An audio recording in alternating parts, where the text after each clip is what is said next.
Welcome to my class 9 life science class. আমার স্নেহের ছাত্ররা, লাস্ট যে এপিসোডে আমরা যে চ্যাপ্টারটা কভার করছিলাম সেটা হচ্ছে সংবহন। সংবহন চ্যাপ্টারেরই একটা অত্যন্ত গুরুত্বপূর্ণ পার্ট আমরা আজকে শিখব।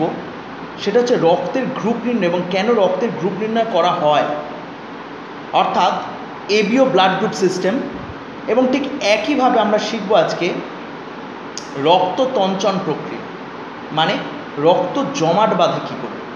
আমরা আগের এপিসোডে বিভিন্ন রক্তকণিকাগুলোর কাজ পড়ে এসেছিলাম এবং সেখানে আমরা দেখেছিলাম অনুচক্রিকা বলে যে রক্তকণিকাটি থাকে সেটি রক্ত তঞ্চনে সাহায্য করে বা রক্তকে জমাট বাঁধতে সাহায্য করে। তোমার খেলতে গিয়ে হঠাৎ করে কেটে গেল কোনো একটা জায়গা, তাহলে সেই কাটা জায়গাটা 2 থেকে 3 মিনিট বা 5 মিনিটের মধ্যে রক্তপাত আস্তে আস্তে চুইয়ে চুইয়ে রক্তপাত হতে হতে বন্ধ হয়ে গেল।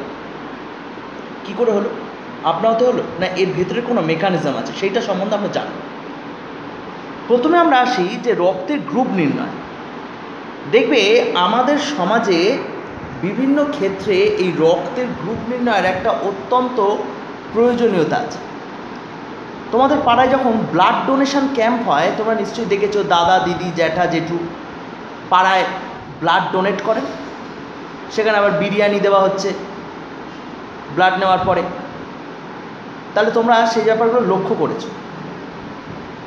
এই যে ব্লাড ডোনেট করবার সময় তোমরা আমি জানি না তোমরা লক্ষ্য করেছো কি না, সকলের ব্লাড কি একটা পাউচের মধ্যে ঢোকানো হয়? নিশ্চয়ই না, আলাদা আলাদা প্যাকেট বা পাউচ করা হয়। এটা কেন করা হয়? সব তো ব্লাড নিয়ে একসাথে মিশিয়ে দিতে হয়, কই এটা তো করা হয় না। আলাদা করে রাখার মানেটা কী, আর এগুলো যায় কোথায়? কিছুটা জানো যে ব্লাড ব্যাঙ্কে যায়। ব্লাড ব্যাঙ্কে যখন যায় স্যার তখন কি আলাদা করা হয় না, আগে থেকে আলাদা করা থাকে? আচ্ছা, রাখার সময় যথেষ্ট প্রিকশন এবং যথেষ্ট ওই তার মধ্যে কিছু মিশিয়ে রাখা হচ্ছে, এরকমও দেখেছো কৃত্রিমভাবে। তঞ্চন রোধক পদার্থ, যাতে রক্তটা জমাট বেঁধে না যায়। সোডিয়াম সাইট্রেট বলো বা ইডিটিএ বলো, ইথিলিন ডাইয়ামিন টেট্রাঅ্যাসিটেট, এগুলো রক্তকে তঞ্চিত হতে বাধা দান করে। কারণ রক্ত যদি ক্লট হয়ে যায় তাহলে সেই রক্তটা আমরা ইউজ করতে পারবো না। আমাদেরই প্রয়োজনে রক্ত বিভিন্ন সময় দরকার পড়ে। তাহলে আমরা চলে আসি যে রক্তর এই যে বিভাজনটা কীরকম। দেখো বোর্ডের মধ্যে লেখা আছে, এছাড়া আলাদা করে পোস্টও করে দিচ্ছি, পোস্ট করা থাকবে যে এবিও ব্লাড গ্রুপ সিস্টেম। আমাদের মানবদেহে এই এবিও ব্লাড গ্রুপ সিস্টেমটাই হচ্ছে মেন রক্তের গ্রুপ নির্ণয়। দেখো তোমরা যখন দেখেছো কাকা কাকিমা জ্যাঠা জেঠু ওই ব্লাড ডোনেশন ক্যাম্পে গিয়ে ডাক্তারবাবু বা তাদের সাহায্যকারীদের সাথে রক্ত দান করছেন, তখন রক্তগুলোকে পৃথক পৃথক ব্লাড ব্যাগের মধ্যে সংগ্রহ করা হচ্ছে, ব্লাড ব্যাঙ্কে তারপর জমা দেওয়া হচ্ছে। এই যে আলাদা আলাদা ব্যাগে সংগ্রহ করা হলো। আবার দেখো লক্ষ্য করে, আমরা তো সবাই মানুষ, তা সত্ত্বেও এই যে আলাদা আলাদা করে সংগ্রহ করা হচ্ছে, মানে নিশ্চয়ই তোমরা জানো যে আমাদের সমাজে বিভিন্ন কারো ব্লাড গ্রুপ হচ্ছে এ, কারো ব্লাড গ্রুপ হচ্ছে বি, কারো হচ্ছে ও, কারো হচ্ছে এ বি, এরকম ধরনের ব্লাড গ্রুপ। যে রক্তের কী কী গ্রুপ হয়, 4টে গ্রুপের কথা এখানে বলা আছে। এটা মাল্টিপল অ্যালিলিক সিস্টেমের মাধ্যমে নির্ধারিত হয়। তোমরা পরে পড়বে মাল্টিপল অ্যালিল বড় হলে। তো এই যে আমরা সকলে মানুষ হওয়া সত্ত্বেও দেখো আমাদের বিভিন্ন ধরনের ব্লাড গ্রুপ, সেখানে এ বি এ বি ও, আবার তারপর আমরা দেখতে পাচ্ছি কারো ব্লাড গ্রুপ হচ্ছে A positive A negative, B positive B negative, A B positive A B negative, O positive O negative. এই যে এত ধরনের কম্বিনেশন, এগুলো কিভাবে হচ্ছে? অবশ্যই এর মধ্যে জিন শব্দটা সম্পর্কিত। এবার কিসের জিন? পরবর্তীকালে পড়বে মেন্ডেলীয় যে জিনগুলো আছে, মেন্ডেলিয়ান প্রকট জিনগুলো আছে, সেখানে ক্যাপিটাল CDE এর মধ্যে ক্যাপিটাল ডি, যে ডি জিনটা যেখানে প্রমোট করে সেটা পজিটিভ হয় রিসার্চ ফ্যাক্টরের ক্ষেত্রে, সেটা আমরা আসবো পরে, এরপরে আমরা পড়বো। আমরা আগে যেটা প্রথমে আছে আমরা সেটা দেখি। আমরা জানি আমাদের যে রক্তের মধ্যে ঠিক এই রকম টাইপের একটা রক্তকণিকা দেখা যায়। এই রকম টাইপের যে রক্তকণিকা দ্বি অবতলাকার, আমরা জানি এর নাম কি, এর নাম হচ্ছে RBC। এই RBCর যে কোষপর্দা আছে বা সেল মেমব্রেন আছে, সেই RBCর কোষপর্দার গায়ে আমাদের নিজস্ব অ্যান্টিজেন বা অ্যাগ্লুটিনোজেন থাকে। এই অ্যান্টিজেনের উপস্থিতির ভিত্তিতেই কিন্তু আমাদের ব্লাড গ্রুপ বা রক্তের শ্রেণীবিভাগকে নির্ণয় করা সম্ভব। এখানে দেখতে পাবে তোমরা যে রক্তের গ্রুপের ভিত্তিতে কিন্তু ব্লাড গ্রুপ মানে অ্যান্টিজেনটা নির্ধারিত হয়েছে। তার মানে আমাদের সবার আগে বুঝতে হবে যে আরবিসির কোষ পর্দার বাইরে এই যে হেটারো পলিস্যাকারাইড ধর্মী, কেন হেটারো মানে হচ্ছে বিভিন্নতা, আর পলিস্যাকারাইড মানে হচ্ছে এখানে অনেক সময় কি থাকছে, পলিস্যাকারাইড মানে শর্করার সাথে প্রোটিন বা লিপিড যুক্ত হয়ে থাকছে, সেই কারণে এটাকে বলছে হেটারো পলিস্যাকারাইড ধর্মী পদার্থ, যেটা আরবিসির কোষ পর্দার গায়ে থাকছে। আর এই আরবিসিটা কোথায় আছে? আরবিসিটা আছে হচ্ছে রক্ত রসের মধ্যে ভেসে আছে, ব্লাড প্লাজমার মধ্যে ভেসে আছে। এই ব্লাড প্লাজমার মধ্যে আরও একটা জিনিস থাকে, সেই ব্লাড প্লাজমার মধ্যে থাকা জিনিসগুলোকে বলে হচ্ছে অ্যাগগ্লুটিনিন বা অ্যান্টিবডি। দেখো, অ্যাগগ্লুটিনোজেনকে বলা হয় অ্যান্টিজেন আর অ্যাগগ্লুটিনিনকে বলা হয় অ্যান্টিবডি। অ্যান্টিজেনের ভিত্তিতে কিন্তু ব্লাড গ্রুপ নির্ধারিত হয়। তাহলে আরবিসির কোষ পর্দার বাইরে সংলগ্ন এই হেটারো পলিস্যাকারাইড ধর্মী অ্যাগগ্লুটিনোজেন বা অ্যান্টিজেনের উপস্থিতি এবং রক্তরসে উপস্থিত যে বিভিন্ন অ্যাগগ্লুটিনিন, এদের ভিত্তিতে কিন্তু আমাদের রক্তের শ্রেণীবিভাগ করা সম্ভব হয়। তাহলে এই সম্ভবকরটা হয়েছে এই এবিও ব্লাড গ্রুপের সিস্টেমের ভিত্তিতে। লোহিত রক্তকণিকার কোষ পর্দায় অবস্থিত এই যে অ্যাগগ্লুটিনোজেন এবং সেই লোহিত রক্তকণিকা বা আরবিসি যার মধ্যে ভেসে আছে তথা ব্লাড প্লাজমা বা রক্তরস, তার মধ্যে আছে কি অ্যান্টিবডি। তাহলে এই অ্যান্টিজেন এবং অ্যান্টিবডির রিয়াকশান হয়। তুমি যে কোনো ব্যক্তিকে যে কোনো শ্রেণীর রক্ত দিতে পারবে না, তাহলে কী হবে, ব্লাড ক্লট করে যাবে, অর্থাৎ রক্তটা জমাট বেঁধে যাবে, একজনের সাথে একজন রিয়াকশনের ফলে রক্তটা জমাট বেঁধে যাবে। তাহলে আমরা এখানে এখন দেখব যে এই যে ধরো অ্যান্টিজেন অ্যান্টিবডি, এই অ্যান্টিবডিটা কী জিনিস আর অ্যান্টিজেনটা কী জিনিস। দেখো, অ্যান্টিজেন এগুলোকে বলা হচ্ছে এন্ডোজেনাস অ্যান্টিজেন হিসেবে আমরা বলবো, যেগুলো আমাদের আরবিসির কোষ পর্দার গায়ে লেগে আছে এবং এইগুলো হচ্ছে আমাদের নিজস্ব অ্যান্টিজেন।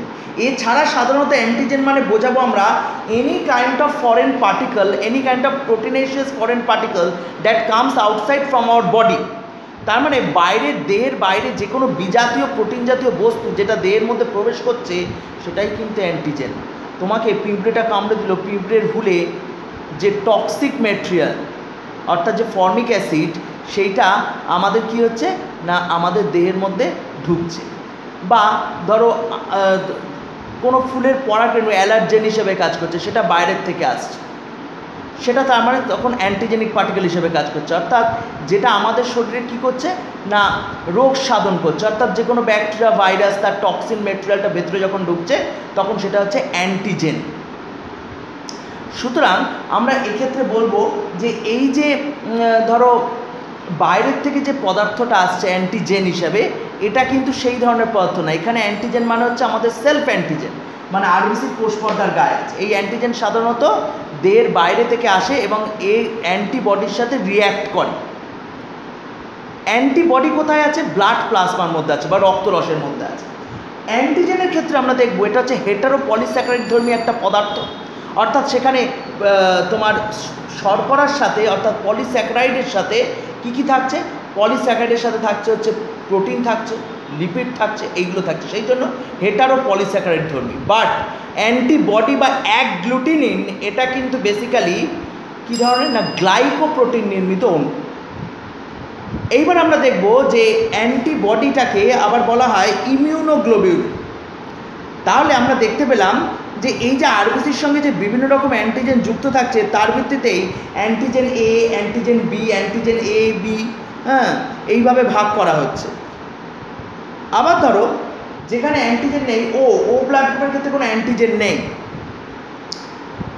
উল্টো দিকে অ্যান্টিবডির ক্ষেত্রে আমরা দেখলাম ইমিউনোগ্লোবিউলিন, যেটার ক্ষেত্রে ধরো অ্যান্টি এ বা আলফা অ্যান্টিবডি, অ্যান্টি এ বা আলফা অ্যান্টিবডি এইটা, আবার অ্যান্টি বি বা বিটা অ্যান্টিবডি থাকে।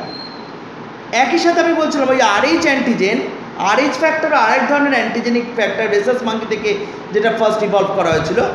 এখানে অ্যান্টি ডি ফ্যাক্টর রক্তরসের মধ্যে সৃষ্টি হয়। অ্যান্টিজেন এবং অ্যান্টিবডি বিক্রিয়া অত্যন্ত সুনির্দিষ্ট, সেই কারণে এই যে আরবিসির যে পেরিফেরাল অর্থাৎ এই সেল মেমব্রেন বা কোষ পর্দার গায়ে যে অ্যান্টিজেনগুলো লেগে থাকছে, সেই অ্যান্টিজেন শনাক্তকারী অ্যান্টিবডি কখনোই কিন্তু তার রক্তরসে থাকবে না। স্যার মানেটা কি? যদি ধরো কারো ব্লাড গ্রুপ হচ্ছে এ, ধরো তোমার কোনো বন্ধুর ব্লাড গ্রুপ হচ্ছে, রক্তের গ্রুপ হচ্ছে এ ব্লাড গ্রুপ, তার মানে তার দেহে অ্যান্টিজেন কি আছে? এ অ্যান্টিজেন আছে। রক্তে এ অ্যান্টিজেন থাকলে রক্ত রসে, মানে লোহিত রক্তকণিকাটা যার মধ্যে ভেসে বেড়াচ্ছে, রক্ত রসে কিন্তু কখনোই অ্যান্টি এ বা আলফা কিন্তু থাকবে না। রক্ত রসে কিন্তু কখনোই অ্যান্টি এ বা আলফা অ্যান্টিবডি কখনোই ওই রক্ত রসে থাকবে না।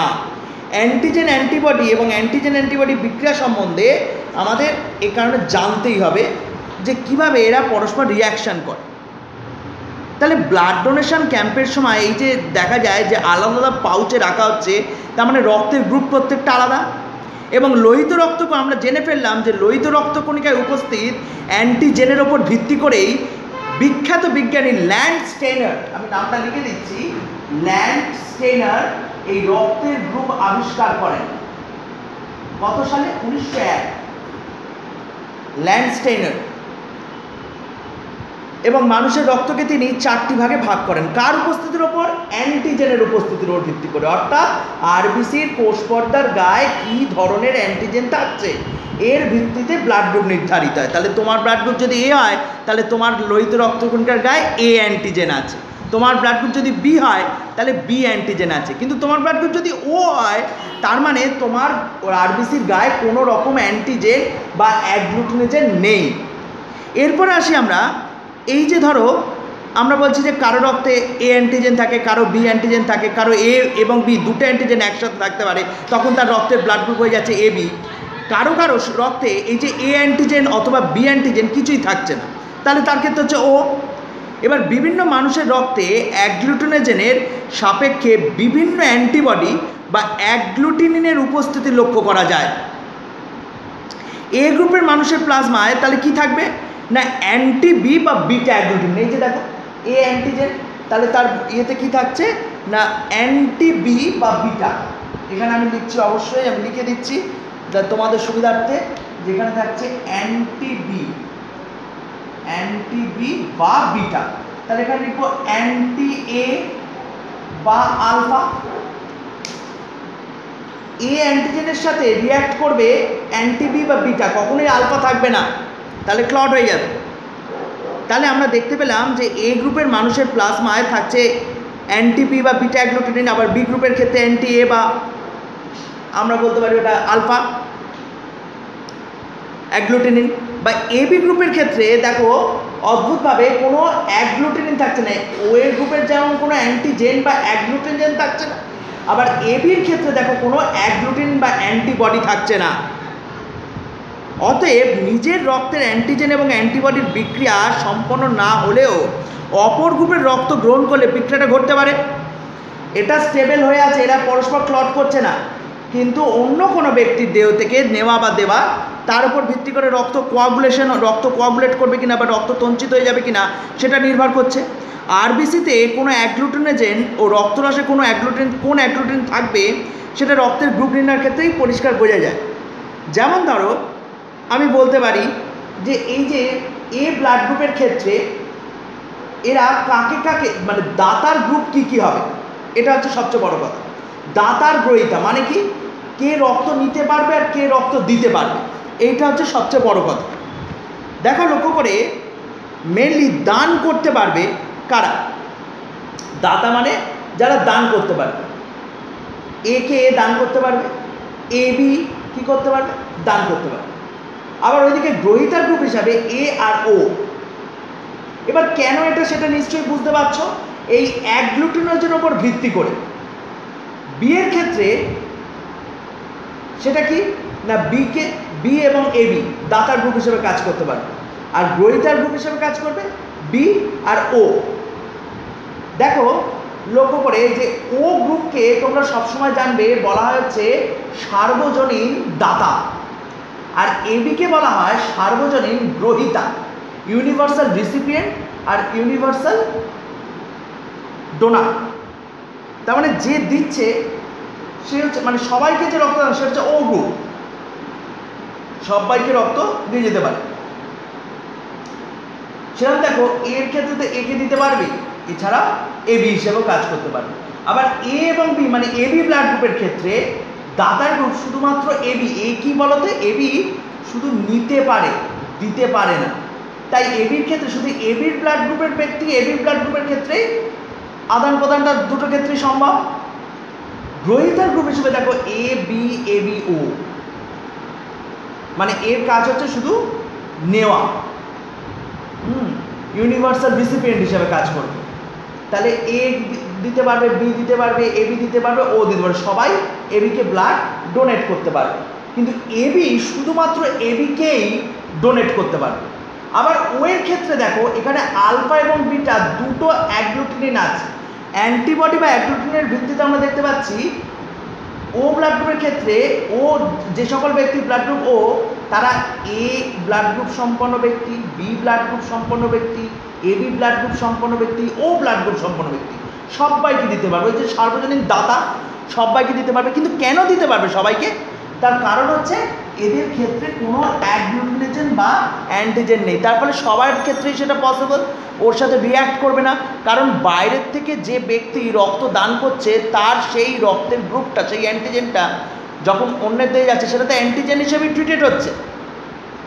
সুতরাং আমরা এটা অবশ্যই উল্লেখ করব যে এই যে সার্বজনীন দাতা এবং সার্বজনীন গ্রহীতার ব্যাপারটা, যে ও ব্লাড গ্রুপ বিশিষ্ট ব্যক্তির রক্তে লোহিত রক্তকণিকায় কোনো অ্যান্টিজেন বা অ্যাগ্লুটিনেজেন থাকছে না, তিনি যে কোনো গ্রুপযুক্ত ব্যক্তিকে রক্তদান করতে তাই পাচ্ছেন। এই জন্যই তো ওকে বলা হয় সার্বজনীন দাতা বা ইউনিভার্সাল ডোনার। তাহলে লিখে রাখবে সার্বজনীন দাতা কোন গ্রুপকে বলা হয়, কোন রক্তের গ্রুপকে বলা হয় এবং কেন বলা হয়। আবার একইভাবে দেখো এবি ব্লাড গ্রুপের ক্ষেত্রে যেটা আমরা দেখতে পাবো যে রক্তরসে কোনো অ্যান্টিবডি বা অ্যাগ্লুটিনিন থাকে না। দেখো অ্যাগ্লুটিনিন থাকছে না, তার ফলে এদের ক্ষেত্রে আমরা দেখো যে কোনো ব্যক্তির রক্ত গ্রহণ করতে পারবে, কারণ অ্যান্টিজেন বাইরে থেকে আসুক না, কোনো অসুবিধা নেই, এর তো কোনো অ্যান্টিবডি নেই, তাই যে কোনো ব্লাড গ্রুপকে রিসিভ করতে পারছে। তাহলে এই হচ্ছে সার্বজনীন গ্রহীতা হিসেবে কাজ করছে, তাই এবিকে সার্বজনীন গ্রহীতা বলা হয়। যদিও বর্তমানে কিন্তু গ্রুপ ম্যাচিং বলতে ক্রস ম্যাচিংয়ের ভিত্তিতে করা হয়। ক্রস ম্যাচিংয়ের ব্যাপারটা আসছি আমি, তার আগে আমি জিনিসটা বলে নিই। তাহলে দেখো এ বি অ্যাগ্লুটিনেজেন এইগুলোর ক্ষেত্রে এ বি ও এই অ্যাগ্লুটিনেজেন এবং অ্যান্টিবডির ভিত্তিতেই কিন্তু মেন ভাগটা করা হচ্ছে। কার্ল ল্যান্ডস্টেনার প্রথম এই গ্রুপটাকে ভাগ করেছিলেন, এইভাবে ভাগ করেছিলেন।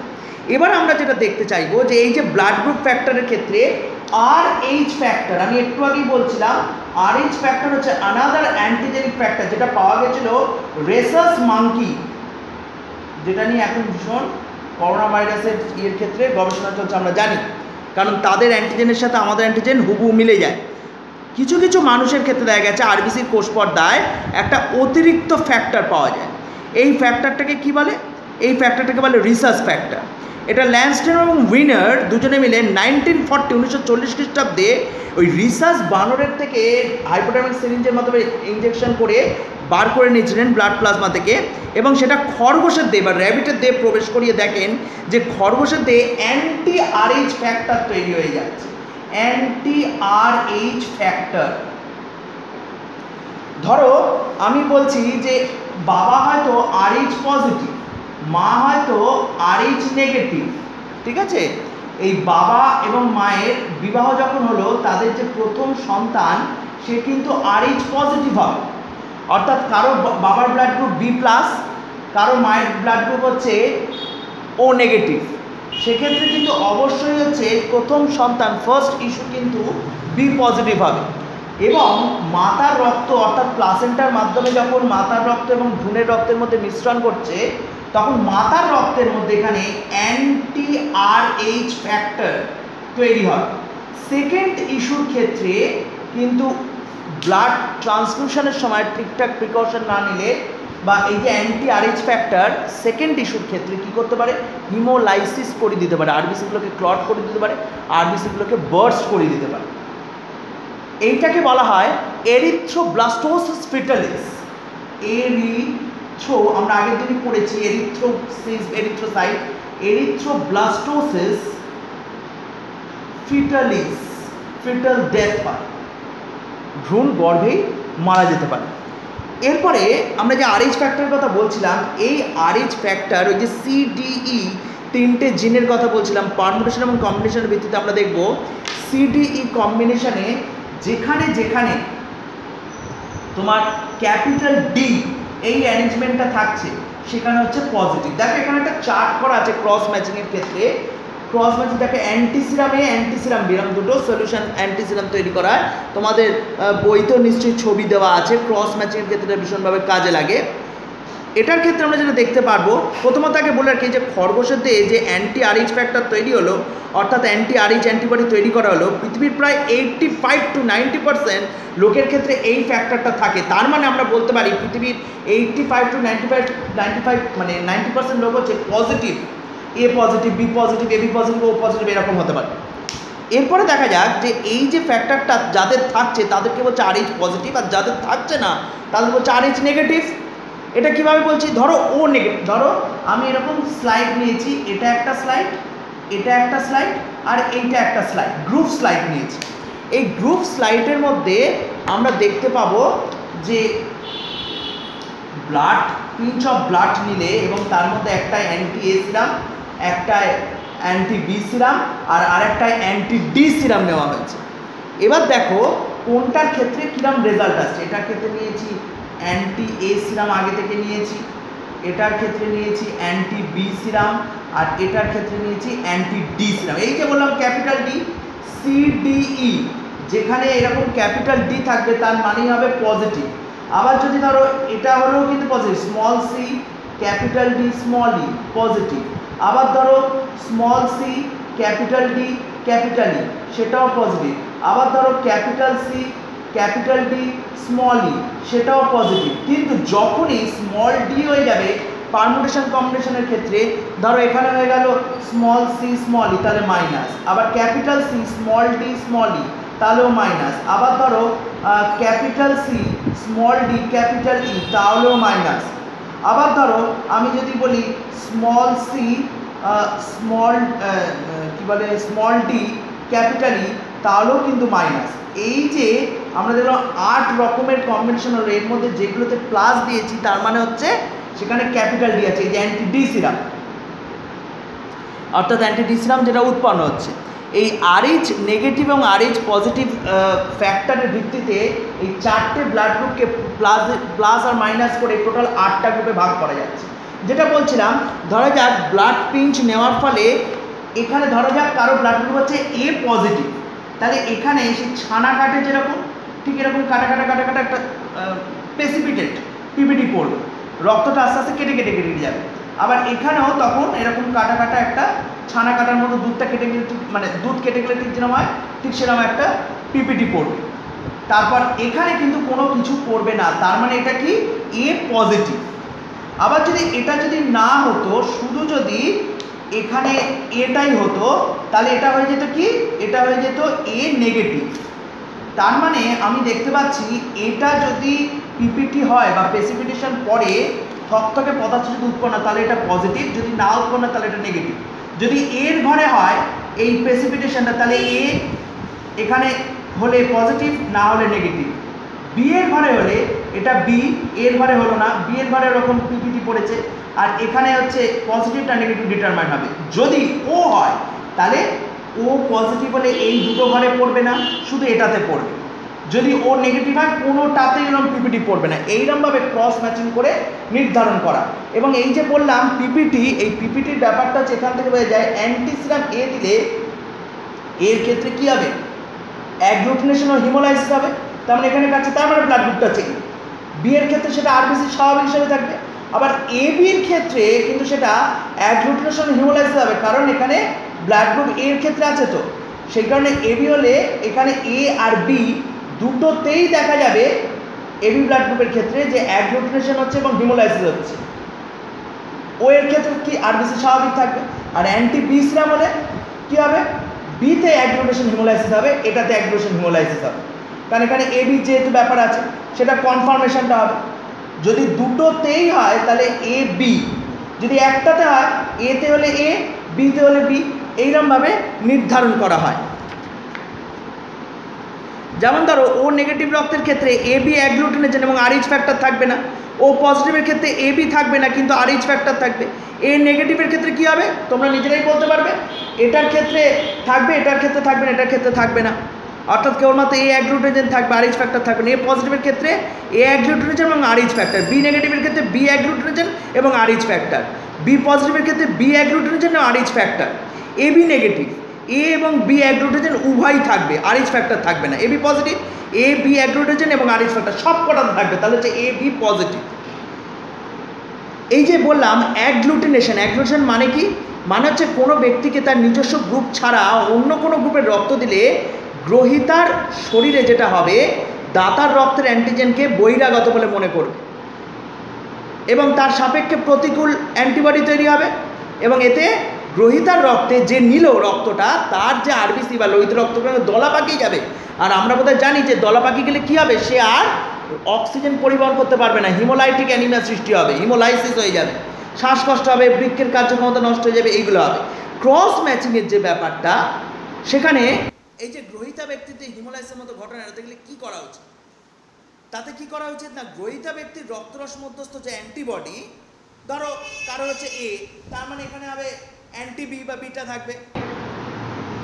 তাহলে আমরা সেক্ষেত্রে কি বলবো না, এই যে ধরো অ্যান্টিবডি এবং দাতার আরবিসির অ্যান্টিজেনগুলোকে শনাক্ত করা প্রয়োজন, সেক্ষেত্রে antiserum, anti A, anti B, anti D এইগুলোর তঞ্চিত রক্ত থেকে সংগৃহীত নির্দিষ্ট অ্যান্টিবডিযুক্ত তরল নিতে হবে। আমরা জানি অ্যান্টিসিরাম কোত্থেকে পাওয়া যায়, যে অন্য কোনো পশুর দেহে সেইটা, এই যেমন আরবিসিটাকে ট্রান্সফার করা হয়েছে, মানে আরএইচ ফ্যাক্টরটাকে খরগোশের দিয়ে ট্রান্সফার করা হয়েছে, তার মধ্যে অ্যান্টি আরএইচ ফ্যাক্টর তৈরি করা, এই যেমন সাপের বিষের ক্ষেত্রে বা ইয়ের ক্ষেত্রেও লাগে, ঘোড়ার জুগুলাশয়ের মধ্যে তৈরি করা হয়। এইভাবে ক্রস ম্যাচিং করা হয় এবং রক্তর যে তোমার ব্লাড গ্রুপিং, এই ব্লাড গ্রুপের তাৎপর্য অত্যন্ত বেশি। কেন? কারণ ব্লাড গ্রুপের মাধ্যমে সঠিক রক্ত সঞ্চালন ঠিকঠাক হচ্ছে কিনা বোঝা যায়, নাহলে গ্রহীতার জীবন সংকট হতে পারে। রক্তের গ্রুপ শনাক্ত করতে কাজে লাগে, অনেক সময় ক্রিমিনাল কেস আইডেন্টিফাই করতে, মার্ডার কেস আইডেন্টিফাই করতে এই রক্ত গ্রুপ বা অপরাধী শনাক্তকরণের ক্ষেত্রে কাজে লাগে, ক্রস ম্যাচিং করতে কাজে লাগে। কোনো অসুস্থ বা অর্গান ট্রান্সপ্লান্টেশনের সময় কাউকে কোনো অর্গান দেওয়া হচ্ছে, লিভার ট্রান্সপ্লান্টেশন, এক্ষেত্রে ভীষণ, লিভার বা কিডনি, সেখানেও কিন্তু এই ব্লাড গ্রুপ ম্যাচিং একান্তভাবে দরকার। রক্তদান কাকে বলে না, কোনো ব্যক্তি স্বতঃস্ফূর্তভাবে রক্ত দিলে তাকে রক্তদান বলে। আমাদের এখানে অনেক কিছুই মানে ভ্রান্ত ধারণা আছে, যেমন আমরা ক্লান্ত বা অবসন্ন লাগলে জল বা অন্যান্য তরল পান করলে এই সমস্যা কখনোই হবে না, এইসব ভ্রান্ত ধারণা। বা রক্ত দিলে রক্ত কমে যাবে, রক্ত দিলে এইডস হবে, এইগুলো কখনোই ঠিক নয়। ডিসপোজেবল সিরিঞ্জের মাধ্যমে রক্ত দিলে এইডস বা অন্যান্য এসটিডি ঘটিত রোগ কখনোই হওয়া সম্ভব নয়। যাই হোক, রক্ত তঞ্চন প্রক্রিয়া চলে এসি। এই রক্ত তঞ্চন প্রক্রিয়া হচ্ছে, ধরো তোমার কোনো জায়গা কেটে গেছে, তোমার কাটা জায়গা থেকে ভগ্ন অনুচক্রিকা, দেখো অনুচক্রিকা লেখা আছে, অনুচক্রিকা নিঃসৃত হচ্ছে, ক্ষতিগ্রস্ত কলা থেকে বিভিন্ন রকম একদম রসের মতো লিম্ফোসাইট কণিকাও নির্গত হয়।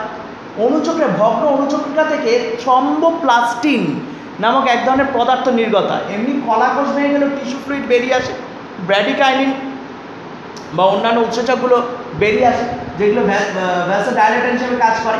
এই যে অনুচক্রিকা খরিত হচ্ছে, ভাঙা অনুচক্রিয়াতে থ্রম্বোপ্লাস্টিন উৎসেচককে কী করছে, সক্রিয় করে তুলছে। এই থ্রম্বোপ্লাস্টিন বা থ্রম্বোকাইনেজ উৎসেচক ক্যালসিয়াম, প্রোটিন এবং ভিটামিন কে এর সাহায্যে কী করছে না, রক্তের মধ্যে থাকা prothrombin, precursor molecule of the thrombin, প্রোথ্রম্বিনকে থ্রম্বিনে রূপান্তরিত করে দিচ্ছে। এই থ্রম্বিন তারপর কী হচ্ছে না, সরাসরি ক্যালসিয়াম এবং ভিটামিন কে এর সাহায্যে যেমন থ্রম্বিন উৎপন্ন হলো, সেটা রক্তে অবস্থিত যে ফাইব্রিনোজেন, অর্থাৎ সেই দ্রবণীয় ফাইব্রিনোজেনকে কী করছে না, অদ্রবণীয় ফাইব্রিনোজেনে কনভার্ট করছে, ফাইব্রিন মনোমার আবার রক্তবাহের রক্তকোষের সাহায্যে কাছাকাছি এসে কী করছে, ফাইব্রিন পলিমার, মানে এক জায়গায় জটলা পাকাচ্ছে, সুতোর মতো জটলা পাকাচ্ছে। ফাইব্রিন মনোমার ফাইব্রিন পলিমারে রূপান্তরিত হচ্ছে। মানে ধরো এইগুলো হচ্ছে ফাইব্রিন মনোমার, এইরকমভাবে ছিল, তারপর অনেকগুলো এরকমভাবে একসাথে জালের আকারে সৃষ্টি হয়ে ফাইব্রিন পলিমার সৃষ্টি করছে। এবং ফাইব্রিন পলিমার কী করছে না, তঞ্চন পিণ্ড বা ব্লাড কোয়াগুলেট করতে সাহায্য করছে। কোনো জায়গায় কেটে গেলে সেই অংশে রক্তকে জমাট বাঁধতে সাহায্য করছে। এইভাবে আমরা দেখব যে বিভিন্ন ফ্যাক্টর আছে, ফ্যাক্টর 1 থেকে ফ্যাক্টর 13 অবধি আছে। ফ্যাক্টর 1 ফাইব্রিনোজেন, ফ্যাক্টর 2 হচ্ছে প্রোথ্রম্বিন, ফ্যাক্টর 3 হচ্ছে থ্রম্বোপ্লাস্টিন, ফ্যাক্টর 4 হচ্ছে ক্যালসিয়াম, এছাড়া ফ্যাক্টর 8 আছে অ্যান্টি হিমোফিলিক ফ্যাক্টর, ফ্যাক্টর 9 আছে ক্রিসমাস ফ্যাক্টর, ফ্যাক্টর 10 আছে এই ফ্যাক্টর 13 আছে, এইগুলো বিভিন্ন ফ্যাক্টর এক্সট্রিনসিক এবং ইন্ট্রিনসিক ফ্যাক্টরের মাধ্যমে রক্ত তঞ্চনে সাহায্য করে। রক্ত তঞ্চনের তাৎপর্য অবশ্যই পড়ে নেবে। আর কৃত্রিম তঞ্চন রোধকের মধ্যে হেপারিন, সোডিয়াম সাইট্রেট এগুলো পড়ে নেবে। দুটি কৃত্রিম তঞ্চন রোধকের নাম উল্লেখ করো, heparin, sodium citrate. Thank you.